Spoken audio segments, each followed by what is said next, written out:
welcome to the October 10, 2022 City Council work session. Thank you for joining us in this hybrid meeting format we're using as our state and community continue to recover from the COVID-19 pandemic. For work sessions like this one, where there is no opportunity for public comment, those wishing to access the meeting can do so by watching the live stream available on our website, the broadcast on Comcast Channel 21, or by calling into one of the phone numbers listed for this meeting materials web page. Thank you again for joining us. I call this meeting to order and we'll turn it over to the city manager. Thank you, Mayor. These intros are always awkward because I don't want to say too much because I know Christy's going to say all the same things, but I'm really excited to be here talking about the first phase of our alternative response study. And with that, I'm just going to turn it over to you so you can do that. Thanks. Thank you, Sarah. Mayor, Council, really happy to be here tonight. I'm Christy Hammond, Assistant City Manager. I'm joined at the table by Michelle Weinzettel. God, guys, she's been trying to help me all day. She's explaining that her last name is one that her family's actually changed quite a few times because it's difficult to pronounce. So thank you. From Barry Dunn. And also here today is Jeremy Cleversy, who's been the project manager for this work, and happy to have him here, and he's helped progress this work. Tonight's the first progress update on the work that we've been doing with Barry Dunn over the last few months. And I'll intro a couple of things and I'll turn it over to Michelle. So you might recall that there's been a lot of discussion over alternative response and aligning the community service to the need.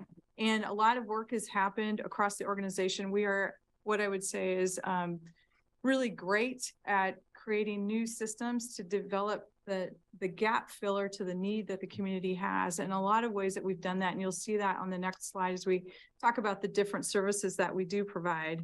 A lot of work, a lot of information has been received over the last 18 months with respect to community engagement and involvement as it relates to the CSI, listening session, BIPOC sessions, and also our ad hoc community work following the assessment of a lot of police policy conversations that had happened. This study is aimed to approach and examine the potential to enhance existing responses and or implement the additional alternative response programs that will help us continue to complete our service portfolio. And we'll spend a lot of time talking about what the gaps are and challenges with the current system. So this is just a quick timeline of the assessment process. We hired Barry Dunn, and Michelle quickly went to work with her team, and she'll talk a little bit more about her team. The work has 3 or 4 phases. The 4th phase is the completion phase. The first phase is what we'll talk a little bit more about tonight, which is the Cahoots service evaluation. The second phase is the ambulance response and the low acuity medical calls. And then there's this other phase, which is phase 3, which includes a bunch of different services that you're all very familiar with. The first is the community service officers, neighborhood services officers, outreach teams, park and downtown ambassadors, and resource officers, which includes our police officers that are dedicated to housing response, homeless response services. And the last part of this work is the overall assessment. So when you think about these 3 phases of work, they're actually a little bit like chapters within a book. And because none of these systems really work independently, but they're dependent upon each other to actually provide and deliver the services to the community, the recommendations that Michelle and her team will put together will consider the overall system assessment as they move forward. So with that, Michelle, I'll turn it over to you. All right. Thank you very much. Madam Mayor, Council, pleased to be here and excited to give you kind of the first update on the project so far. Again, my name is Michelle Weinzettel. I'm a manager with Barry Dunn. We're based in the other Portland, in Portland, Maine. We have a series of offices along the East Coast and one in Phoenix and one in a budding office in Puerto Rico as well, hoping they have power by now. We'll just talk a little bit about the team that we assembled. We kind of, as we got into this project and we started to talk about scope and refining scope, we actually added some team members and shuffled some responsibilities out of a need to try to align the specificity of our work with the best experts we could bring to bear for the conversations with your community. So I want to just kind of quickly run through those. In addition to myself, and I will just mention quickly, my background is 27 years in municipal policing, 17 years as a police chief in 3 departments. I have a doctorate degree in higher education. I ran a master's leadership program for public safety at St. Cloud State University. And then I was recruited to go to the International Association of Chiefs of Police to do large-scale police operations and management studies all over the country. I did that for about 3 years. I escaped to Barry Dunn about 4 years ago. So I've been doing this a little over 7 years, full-time, all over the place. And Delta loves me. Let me just say that. That's just a little quick background on me. The other folks on my team include Fred Fletcher, who was a 20-year veteran of Austin, Texas PD, left as a commander there and became the police chief in Chattanooga, Tennessee, was there for about 5 years. Also has done a lot of work with IACP and with me on these projects. Amy Clark, who is in another branch of Barry Dunn, but has a lot of specific city government background, much more broadly across the city government spectrum, and works with enterprise acquisition and implementation systems for larger scale governments. Tom Shea, who is a relatively new to our firm, is also a PhD, 20-year veteran from New Jersey, currently runs a master's program for the criminal justice program at Seton Hall University in New Jersey, has been full-time with Barry Dunn for just a few months, but has been involved in this project.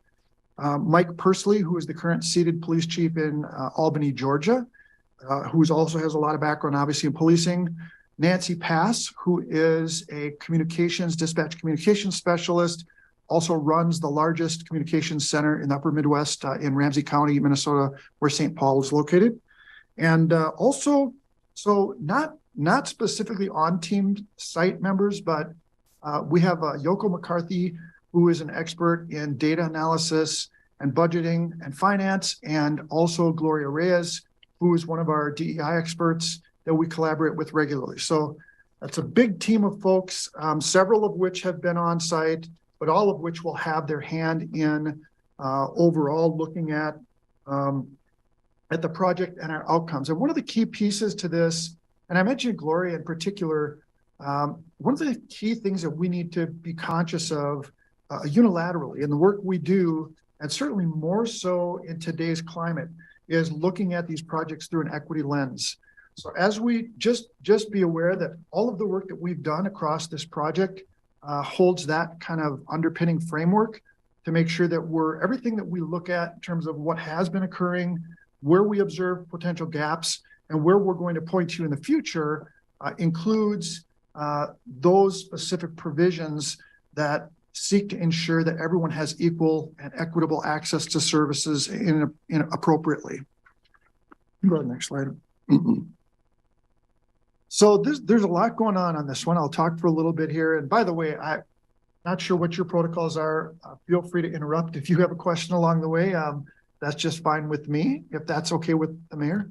Typically, we'll let you finish your presentation and then I'll open it up for questions. Fine. Okay. So at any rate, I want to talk a little bit about the national perspective. Even before we came to Eugene to do this work, we had already been doing this work in other places. In fact, one of them, your neighbor, not too far away, in Gresham. There is a growing national discussion about policing and what we call the traditional police call for service model. Why do we continue to send police officers to things that don't need police officers? Why do we tend to send other folks to other public safety oriented calls that don't require an elevated response? So there has been a great interest in this across the country, and certainly cahoots with this, with its notoriety, has been a focal point for a lot of organizations seeking to better understand kind of what the model is and how it functions. I want to just kind of put this into perspective a little bit. And one of the things that we look at, I've been doing this for many years as I've conducted these kind of studies around the country, is we always look at trying to put the right resource with the right service. And for many years, the police industry has over-serviced a lot of volume, a lot of calls for service. And as a result, actually done it at a more expensive rate than need be. Well, one of the things that we look at in police departments, there are other positions within the organization that could be civilianized or converted to non-sworn positions, or does it make sense to add non-sworn folks to the organization to relieve some burden that currently is being managed by the police officers, but could be managed by someone else. Certainly mental health response falls into that, but there are a host of other calls that fall within that spectrum. And I'll just tell you that, for example, recently the city of New Orleans has made a decision to add what they call community service officers. I think you have the same types of folks here. NYPD recently announced there was a study that they could literally save millions of dollars by creating community service officer, non-sworn field operations personnel to manage certain call for service volume. So this isn't new. It's not unique to you. In many ways, you're well ahead of the spectrum because Cahoots has been around for a very long time. And you have been diverting a variety of calls for service to different categories within your community. And I'll speak more about this in a little bit, but one of our observations is that there's a way to do that perhaps a little more effectively than you're currently doing that now. And obviously that's kind of the crux of this entire process. One of the challenges that we're seeing in a lot of organizations is they're talking a lot about staffing. I'm sure you've had those conversations here. If you paid any attention to the media, there are communities that are clamoring and complaining about lack of police officer applicants. There is some validity to that, but there's also, we're of a mind that police departments would do well to make some adjustments in the way they bring folks in. Most police departments are relying on kind of archaic quasi-recruiting methods, which are very passive in nature. And for organizations that we've worked with directly and have spoken with about changes to their recruiting patterns and processes, we've seen great results and seen those organizations improve and reduce their persistent staffing vacancies.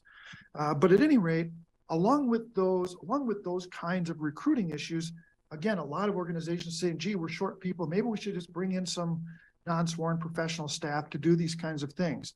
And that's a great idea, but that you're still going to be short-staffed unless you fix the problem of recruiting and retention and hiring practices. So I want to talk a little bit about, and Christy kind of alluded to this, as we look at this, at the project that we're doing, it really is a system-wide analysis. Cahoots was the kind of the first leg of this project, and we did that kind of independently and very intentionally. But there are numerous tentacles that reach from Cahoots to virtually every different section of your city services and responses.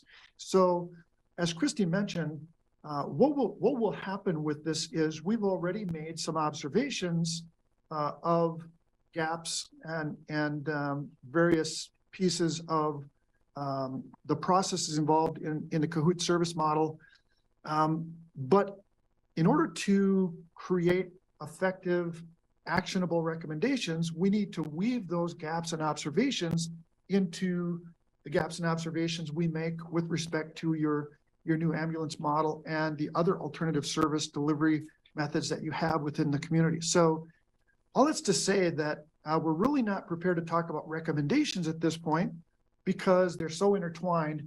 We want to make sure that when we do produce those, they really they meet the entirety of your system needs, and we have the data and the information to back those up and to support those as we bring those forward. With that said, I want to talk a little bit about kind of what we've done from a process standpoint. We have gathered a lot of information, budget information, response data information from the police department's computer dispatch system, a variety of reports, data reports from the police department, and other information like dispatch protocols, contract with Cahoots, and some of the other documentation that funnels into the second and third phases of this project. We also did about 70 on-site interviews in the last couple of months. The first set was about 25 interviews we did specific to Cahoots. That the second group was a much broader range, which covered really phase 2 and phase 3 and included about 45 or so interviews from folks representing every single unit that is part of this response process. So there has been a lot of data gathered, and we continue to be in an analysis mode with that. I do want to mention that everyone that we spoke with was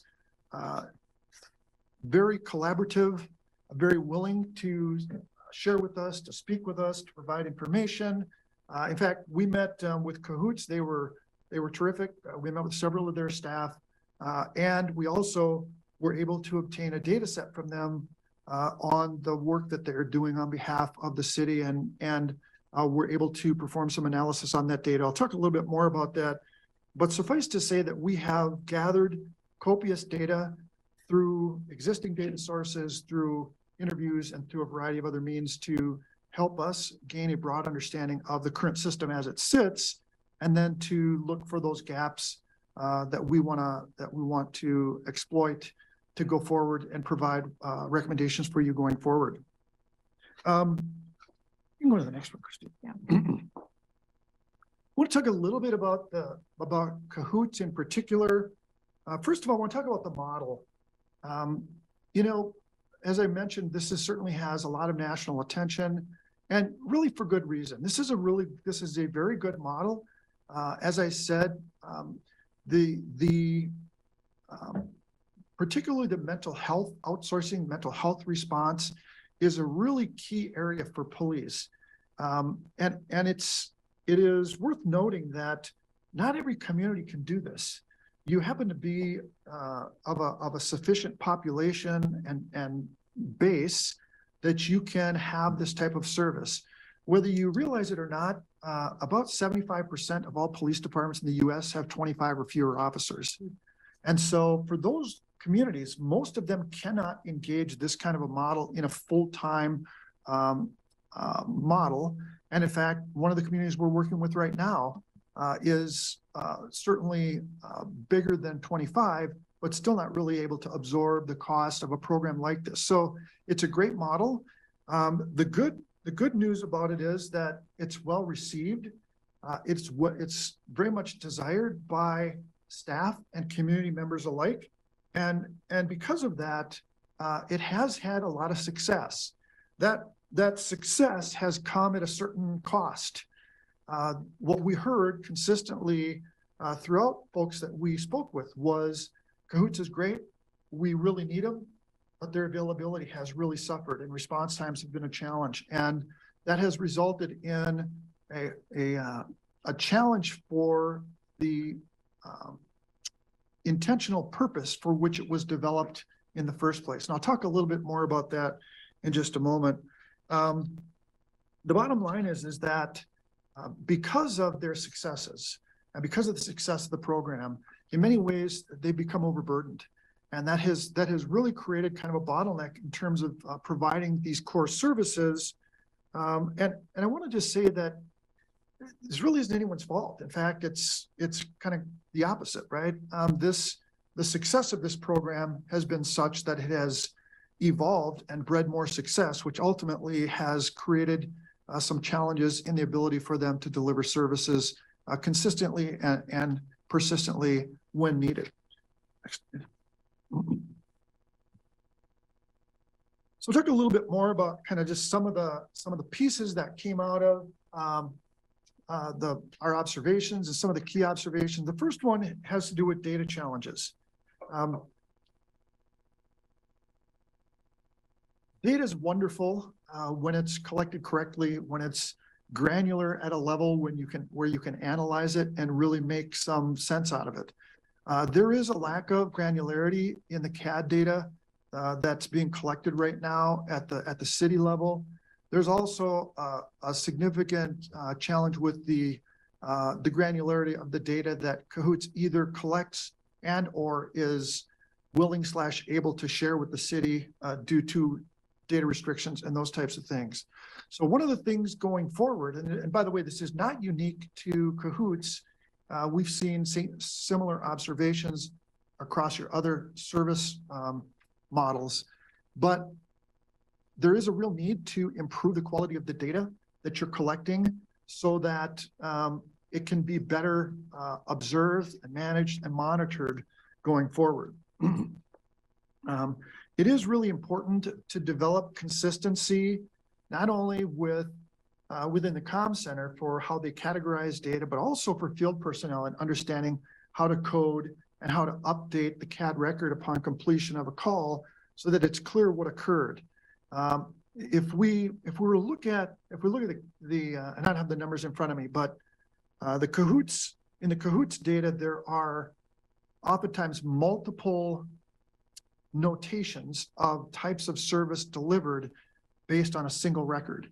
And it makes it very complicated to understand what the primary service was that delivered, or what even prompted the service delivery. So there is a real need to look at and improve the quality of data. I mentioned the volume, and this is another one that really is significant.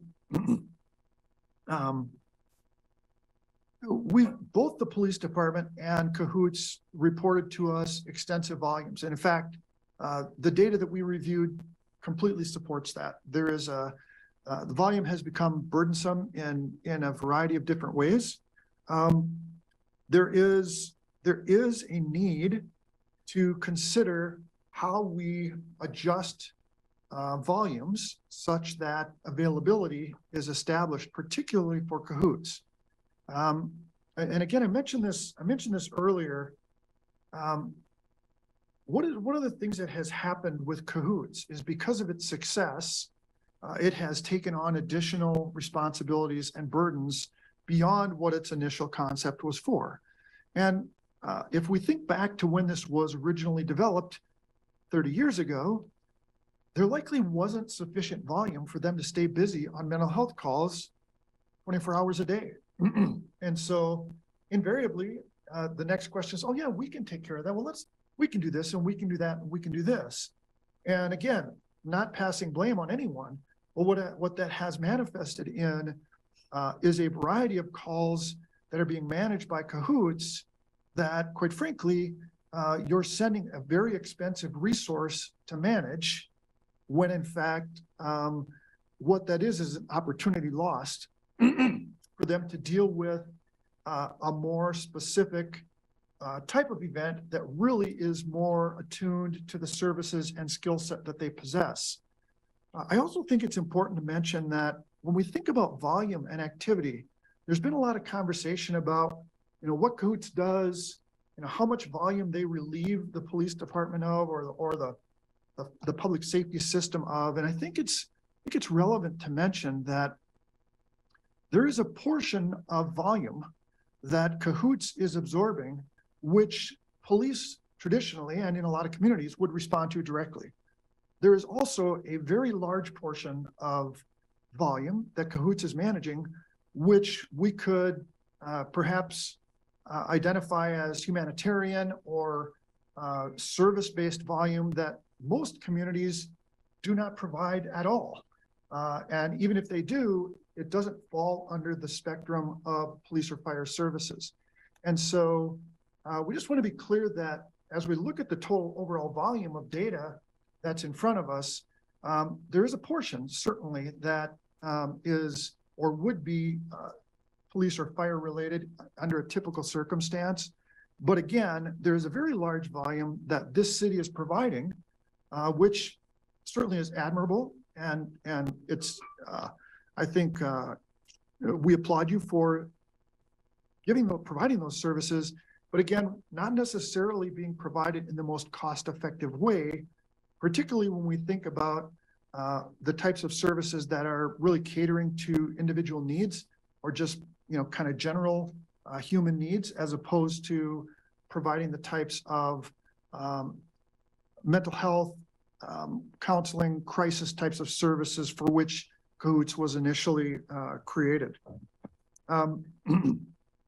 Lastly, I want to talk a little bit about monitoring and adjusting, and that is that one of the things that police organizations and public safety organizations in particular are horrible at is monitoring the outcomes of the things that we put into place.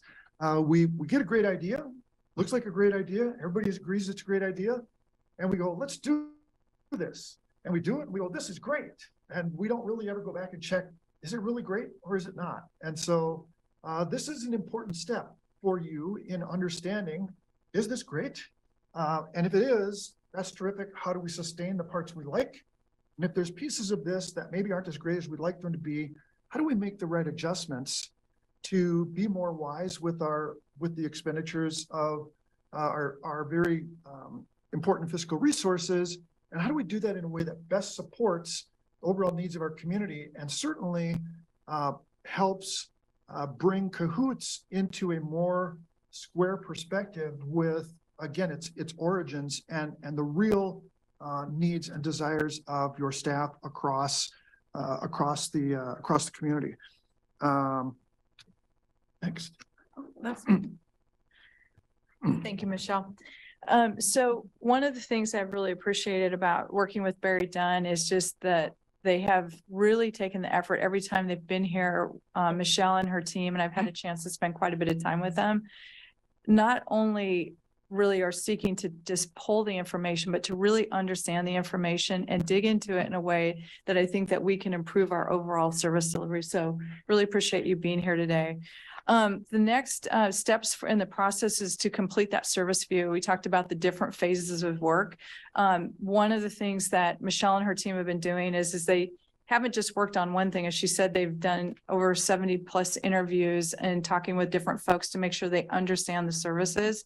And they'll continue to do that over the next month or so as they continue to refine the information that they've been gathering. The next council work session that we have is scheduled for November 16th. At that session, you can expect a very detailed description, more data points. I would expect that we'll probably have some graphs and things like that to really dig into the meat of the data that they've been looking at. The system assessment will include gaps and opportunities. And as Michelle was saying, it will also include a series of recommendations for consideration, not only about the programs that we have today, but how to either grow or shift some of what we're doing, and also identify those, as I mentioned, the critical gaps that we have within our system. We've been plugging holes for a long time with a lot of different creative programs and innovative ways in which staff has sought out to correct situations and address community need. And now we'll get a better sense of how well are those working. And I know there's been a real desire to have more information about the data. So really excited to look forward to sharing that with you in the future. With that, Mayor, thank you. Thank you so much. I am sort of eager for the next. I just want to know more, right? I think it's so compelling the questions around the data. I'm so interested in where you see the gaps and how you see the interrelationship between all of the other pieces that we have going. So I'm eager for the next step, but I really appreciate the way you have approached this. And 70 interviews are about Cahoots and another. That's pretty significant, and all of those other services. So thank you for that dive. And I know that Randy has some questions and comments, so I'll turn it over to you. Thank you, Mayor. And thank you, Michelle and Christy, for the presentation. Michelle, I think you hit the nail on the head on several points as far as not casting blame or aspersions, but how do we better utilize our existing system? And I think that's going to be true with fire as well as they start reinventing some of their ambulance delivery system.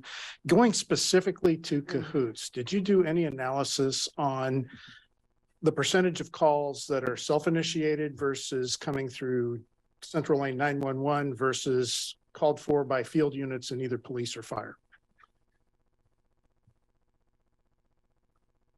There are a lack of data points for us to sufficiently assess those pieces. In fact, there are calls that are dispatched that no one ever goes to, and we can't ascertain that from the data.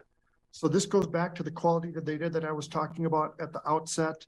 There's a need to make some specific adjustments to the way that data is produced such that going forward, you're able to capture that and really succinctly look at those points specifically. I think it's going to be incredibly important to get an honest analysis of this, to try and figure out a way to get that at that as best we can, even if it's anecdotal. I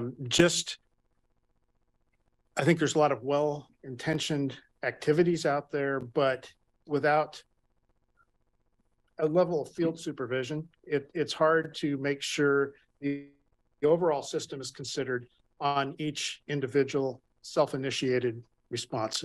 Does that make sense to you? It does. And my understanding of the model is it's not supposed to be self-initiated. This is a call generated model. And while we understand why different things are occurring, gaining clarity on how we want to proceed, how we want to go forward so that we close those gaps, particularly on the availability gap. And there are a number of different possibilities on how to do that. And I'm reluctant to go into kind of any of those, but the point is, yes, it really should be a response model as opposed to a proactive model. And as I mentioned, because of opportunity cost, you have a resource that it involves, a van and 2 skilled positions that are skilled to do specific things. And if they're doing things that don't require those skill sets, then we're not making the most use of those resources. Great. So how are you going to get at that? Well, again, you kind of mentioned it, but it's rather anecdotal, right? But it goes to call for service type. What types of services are we providing? What types of services do we want to provide? What types of services are we providing? What do we want to provide? What do we not want to provide? If we're providing them, who do we want to provide them? And how do we re-slice this pie to be clear about what's going to fit into which bucket? And then again, developing the right protocols, dispatching protocols, procedures for your city departments, and making sure that we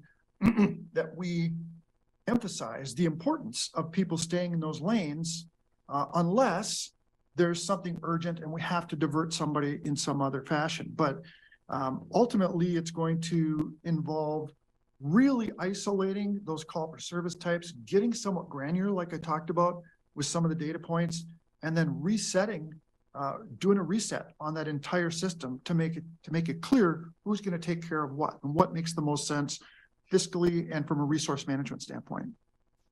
Okay, I appreciate what you said. I agree with what you said. I think it's going to be interesting to watch the process, but I think that's going to determine how successful we are in adjusting the model. And I do think the model has all the components that we need for a good system, as you pointed out. But it just seems to me, based on my experience, and I'm the former fire chief here. And then in fact, we're running street calls when Cahoots first came online. So I watched it evolve. I think it's a very important service. I'm glad we have it. I just want to see us help the service be as effective and as efficient as possible. And I think some level of street supervision would be helpful to that as well. Just my 2 cents. Thank you. Thank you. Greg and then Matt. Yeah, Michelle, I think that your presentation was really right on time and very excellent. One of the things I've got about 3 things here to kind of ask you to address.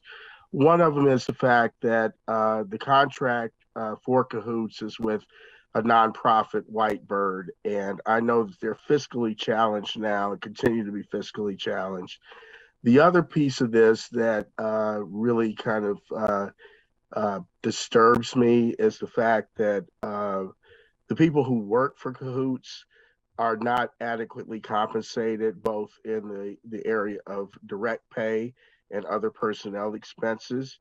So we have a retention problem with the people who are out on the street doing the work that needs to be done. So I don't know what your analysis has been around that, and what suggestions you may have in order for us to be able to retain those workers and to be able to increase the skill level of our staff that works with police and fire on the street. The other thing that is coming up is, and you probably already know this, is Cahoots workers are looking to unionize, which means that the cost of those services probably will increase, and that there are going to have to be changes in the contract with the police department in order to accommodate that. I'm not really sure that we are prepared to deal with that. And then the next and probably the last piece of this is how do we adequately integrate the psychological and emotional services that people need when they have engaged cahoots, and then they go into either the county or the state system, and we don't have enough resources to properly address what their issues are. And then we're left to be only looking at folks who are, if they have a criminal situation, they're going to go into the criminal system. But if they have a psychological or emotional situation, about the time the Cahoots was founded 30 years ago, that was when the state began to divest from mental health services for people in the community. So I know that's a mouthful to try to address, but can you talk a little bit about each of those three areas? Sure, absolutely. We did look at the contract. We did look at, we're aware of what their compensation structure is. And we do know that they've had challenges in retention. You know, just say that unilaterally, right across public safety agencies, losing people and needing to retrain them is expensive. And it's also problematic from, from an operational standpoint. When we don't have the resources available, we start to overtax our people, which can oftentimes create a very vicious cycle. So we are much better off in retaining the people we have in the first place if we can manage that. So certainly there is a need, I think, for some response to the compensation package for folks working for Cahoots through Whitebird. I would argue that that is a Whitebird challenge, which, as you've astutely pointed out, may very well turn into an additional cost issue for the city, as if in fact Whitebird has to adjust their cost model in order to meet even current service delivery agreements. The other piece that I think is relevant, you talked about the mental health resources, and most of our country is suffering the same impediment you are. There has been a decline, a significant decline in mental health services available across the country. I can tell you that, crazy as it is, you know, a long time ago, more than 3 decades ago, when I got into policing, there were far more mental health services available than there are today, which from a public safety professional standpoint, I find really frustrating, because it's seemingly an area that has increasing and growing need. So what I would say to that is, I don't disagree with your statement, but at some level, it's probably beyond the scope of this body and/or the study in particular. I did want to mention this though about, and I don't get too deep into the weeds on this, but we looked at the contract with Cahoots against the costs that are being incurred. And I think it's important to say this, that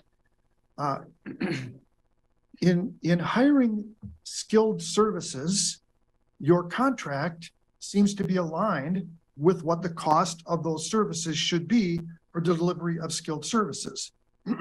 Having said that, when those same services are providing skills or when Cahoot staff, for example, are providing services that are well below the need for their skill level, you're effectively leaving money on the table. And that's just not the best use of those resources. So again, not a fault of anyone in particular, but it's one of the things that has created a bottleneck and has been an impediment to the current model in terms of its availability and the ability of it to focus on the really kind of requisite space, which is the mental health need. Okay. One to follow up, how do we align that? How do you align what? How do we align the services with I got you. You got where I'm coming from? Yeah, let me put it to you this way. If we look at a mental health response, and currently when Cahoots responds, they're sending a certified mental health practitioner and an EMT to those responses. And to that, I say that's fantastic. You've got good resources. They're skilled, they're able to address those, and the amount you're paying is commensurate with those skill sets. When we have those same individuals attending to basic human needs or to other kind of low acuity, to use the same term as the ambulance model, we have them tending to those needs within your community. Again, we are overstaffing that service. And so the question then becomes for the city, what do you want to do with that? How do you want to provide those services? In what way do you want to provide them, if you want to provide them? And if so, what's a better way to do that without having to use a service that is, clearly costing you far more money than it should take to do those types of pieces. So that's really part of the larger scope, as I mentioned, kind of reslicing that pie.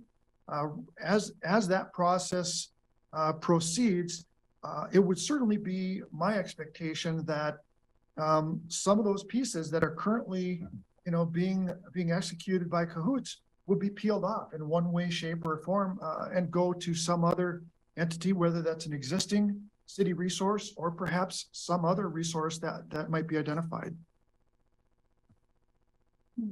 Thank you. Matt, and then Jennifer. Thank you, Mayor. Thank you, Michelle, for laying out phase one. And thank you for your service as a former police chief and former peace officer. I'm going to start by also thanking Councilor Evans for bringing up the retention issue. It's my understanding that 80% turnover, Cahoots sees approximately an 80% turnover annually.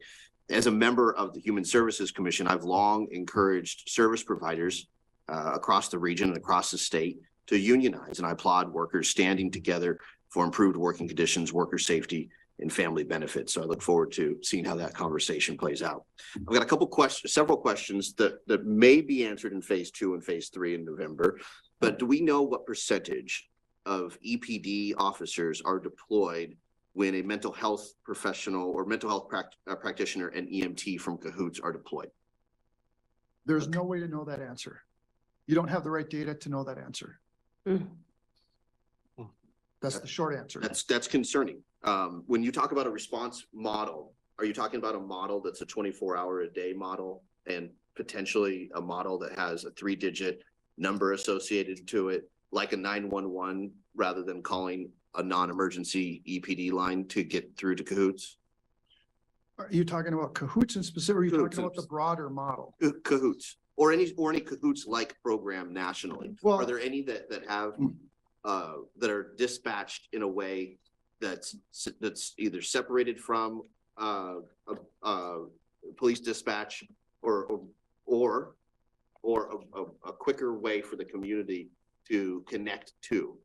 I'm not familiar with any programs in which, I'm not familiar with any city-funded programs in which they are outsourced and the city is paying for the services that don't come through some kind of a funnel that occurs at the city level.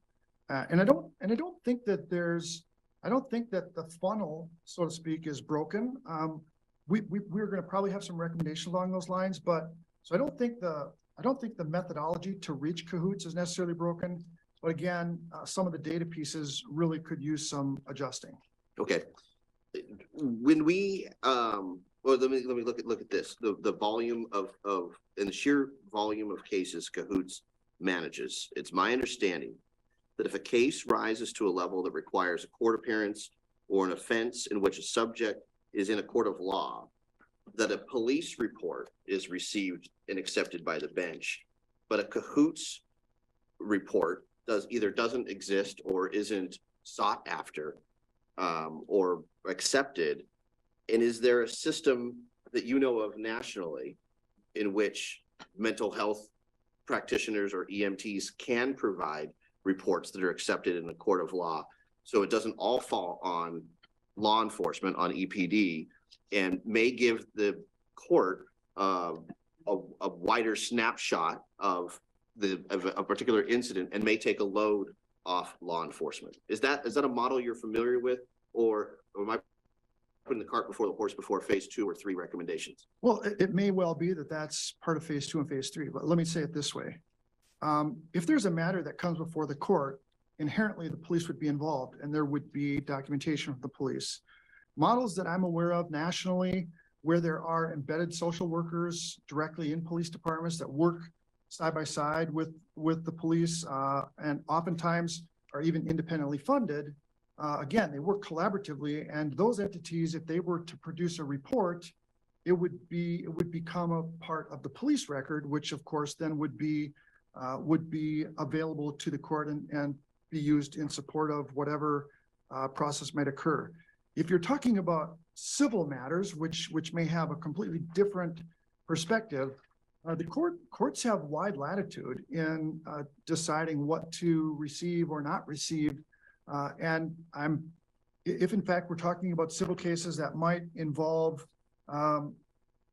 matters coming before the court in which the police were not involved, I would be a little bit surprised to learn that the court is unwilling to accept something that may have probative value to the particular matter at hand. So, but the short answer to your question is, generally speaking, if a matter is coming before the court, particularly on a criminal matter, there would be police documentation, and associated documentation from wherever it originates would be included within the case file and would certainly find its way to the bench. Thank you. All right, Jennifer. Thanks. So, thanks, Mayor. So thankfully, most of my questions have been answered already. I think, in this community, we do not always agree on much, but I feel like this is one of those things that everyone has kind of come together on and acknowledged that, alternative responses could really be a great solution to some of our problems. People from all different sides of this issue, which is really encouraging that we can do something great because we're kind of all on the same page. So I'm trying to say this question so it doesn't sound attacky. So maybe you can help me with that. But my question is, when you introduced your team and you were kind of talking to us about your background, it really sounds like you all have been very embedded in the system as it is now. And you did talk about how you guys try to apply an equity lens. And I'm trying to put myself in an advocate's position. And I guess my question would be, since your team seems to come from that system that, we're trying to find alternative responses to, how do you guys adjust for that you kind of come up through the system, and how do you step back? Like, do you know what I'm trying to ask? I know exactly. Okay. First of all, I always tell people I'm a former police chief. I have no feelings left, so you can't hurt them. Okay. So that's fine. It's good to know. Let me say that one of our team members, Fred Fletcher, who I mentioned, is former chief from Chattanooga, and is a national expert in victim services and has and particularly victim services and battered women and violence against women. All of us have spent a great deal of time and effort to create distance and objectivity for ourselves in these processes. In fact, I've shared with several, in the past 7 years doing this work, I have learned more about public safety than I did during the 17 years I was a police chief. I understand your question. It's a fair one. I can only tell you that we pride ourselves on our objectivity. And I would also offer this. In as much as it may raise a flag for people to see, well, geez, all these folks were embedded in the system, it also provides us with a very, very unique vantage point, because those that have not been embedded in the system have rather the opposite challenge. And one of the things that we're fortunate in is that we understand systems at a very, very granular level. And we look at business processes very, very specifically and particularly. So what I can tell you is we have continued to spend a lot of time in the equity space. We continue to look at this all of the time. And I will tell you that we have developed even a police reform model that really kind of undergirds all the work that we do everywhere. So I understand the question. I will say this. I hope that when you ultimately read the report that we produce, I hope that you will look at it and be pleasantly surprised to see that we have met your expectations in that regard. I really appreciate you being willing to talk about that because, you know, when you bring these recommendations, it's not just us in this room, it's our whole community. We need to, you know, have that trust and that buy-in. And so hearing that perspective really helps. I appreciate it. Thank you. Thank you. Any other comments or questions? I want to jump in. As I said, I cannot wait to hear more data, so I might be sort of jumping ahead of this. I'm very interested in a couple of levels of this. And one is the sort of question of what isn't happening. I mean, we have this system and what isn't happening. And I understand that part of what isn't happening is that Cahoots is not fully available when we need them because they may be using the resources in another way. One of the things, as I've responded to calls from people around the country, other communities looking to develop Cahoots, is one of the things that I have cautioned them about is that Cahoots is just part of a network of services. And if they put all their effort into Cahoots and not look at the overall health of the network, that they won't get what they're after. So I guess the question that I have for you is, as you're looking at this, I understand you're looking at what the city provides in terms of those services. And I'm just wondering if there will be some hints or some guidelines that would say that there's an opportunity for partnerships outside of the city that might better fill some of those gaps of things that aren't happening or would augment what we're doing. And without knowing specifically what those gaps are, I'm not trying to, I could speculate, but I don't. And so I don't know if you have some thoughts about that, but I'm just sort of thinking the health of the overall network, that what we do here could be a sort of a critical key in terms of identifying where else might the network be weak. I mean, I think really, and I'm not sure who it was that even asked the question. Maybe it was this gentleman, but or maybe it was the council member online. The availability of resources for those who have that need, right, for ongoing services is a tremendous challenge. We don't need a report to tell us that. We don't need to look any further than this room. Everybody in here realizes that's a challenge. And quite frankly, it's one that, for whatever reason,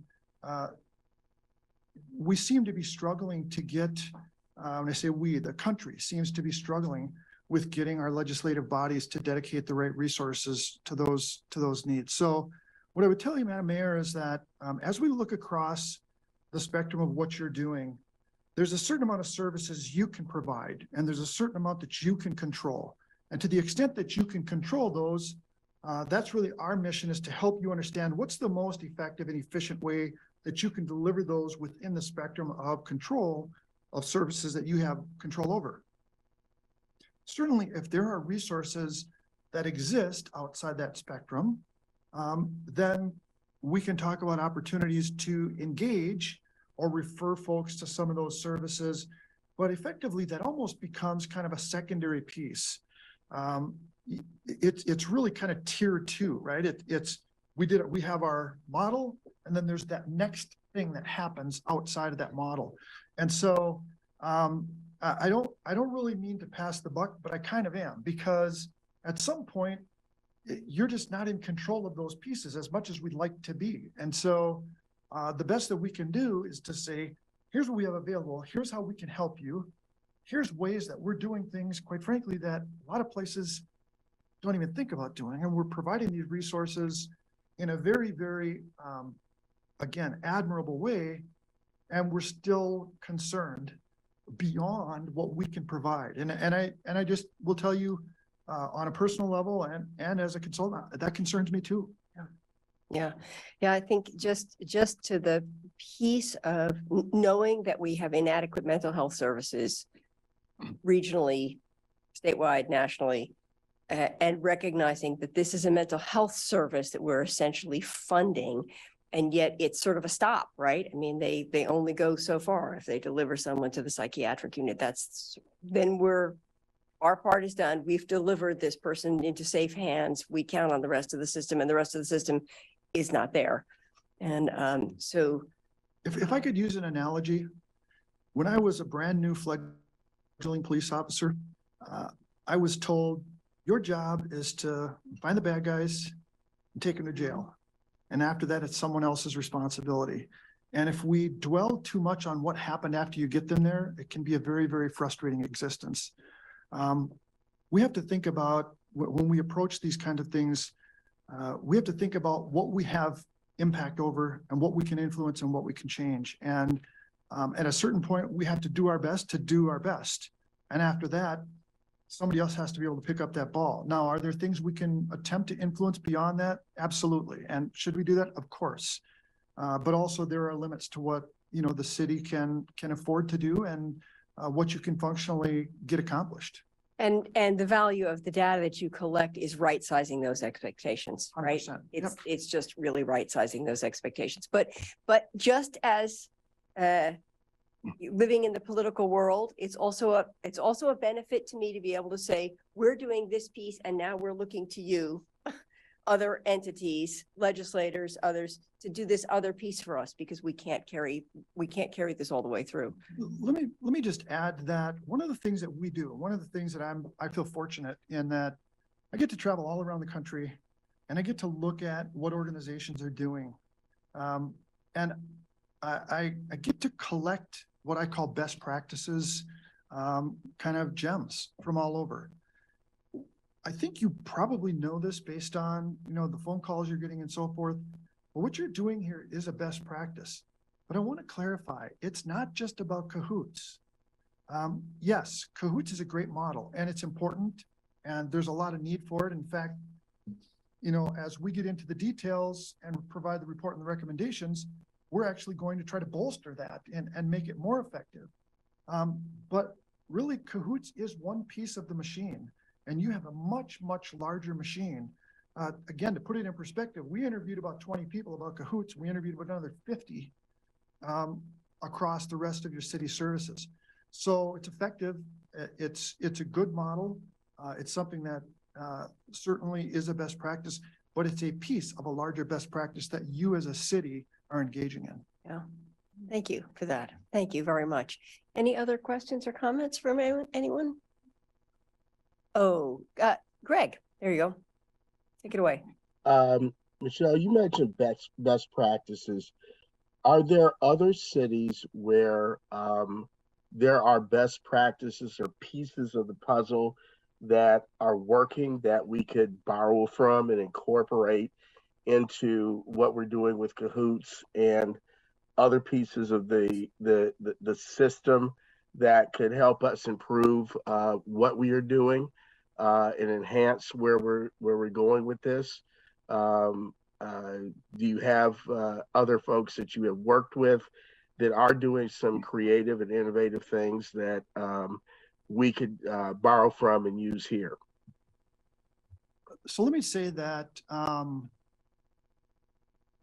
when you look at alternative response to mental health, we have scoured the internet and worked with other clients and scoured the internet looking for good models, good data, and so forth. There is almost no data that shows folks having success in this area. Now, that doesn't mean that they're not. One of the things we're horrible at in public safety is sharing our successes. And I think as a profession, we think it's boastful. And so oftentimes we just don't share it, which means that we kind of keep that information close and no one knows about it, which is really to everyone's detriment. What I will say is this: there are elements of strategies across the spectrum of the things we're talking about that we will infuse into the final recommendation. So there absolutely are pieces and parts that we're going to capture from our broad experience on the national landscape, and we will funnel those into the recommendations and into you know, the report and the write-up that we produce for you. Okay, thank you. Yes, Matt. Mayor, if I could quickly in this round two pick up what you're putting down and express my enthusiasm for a behavioral health stabilization center. Right now, the options by and large are the emergency room, or the jail. And I know the responsibility and the role falls squarely with the county as the public health authority and the deliverer of health and human services. But the county partnering with the state legislature, and we certainly have an advocacy role and responsibility there to recognize the need and the desire by and large from across all 8 wards for a behavioral health stabilization center in our community. And so lawmakers and county commissioners, if you're hearing us, I know I'm one of 7. You'll get no argument from me. Michelle, thank you so much. I look forward to phase 2 and phase 3. I do have a quick question, Mayor, for Chief Skinner. I see the chief on the line, and Chief, sorry for putting you on the spot here, but when we look at phase 3 and we talk about other services, if we could get a more in-depth snapshot as to the role and responsibility or differences between community service officers, neighborhood service officers, and resource officers and outreach teams. They seem on paper kind of similar. I see a lot of heads shaking no. It's like it's postseason baseball time, so you talk pitchers, but you got starting pitchers, middle relief, long relief, closers, setup men. So I don't know if I necessarily need the snapshot now for the sake of time, but when we get to that next phase, I think, well, at least I could benefit from having a better snapshot as to what those differences are. Thanks. We're gonna start our new fantasy resource officer team. I picked Sarah Maderi.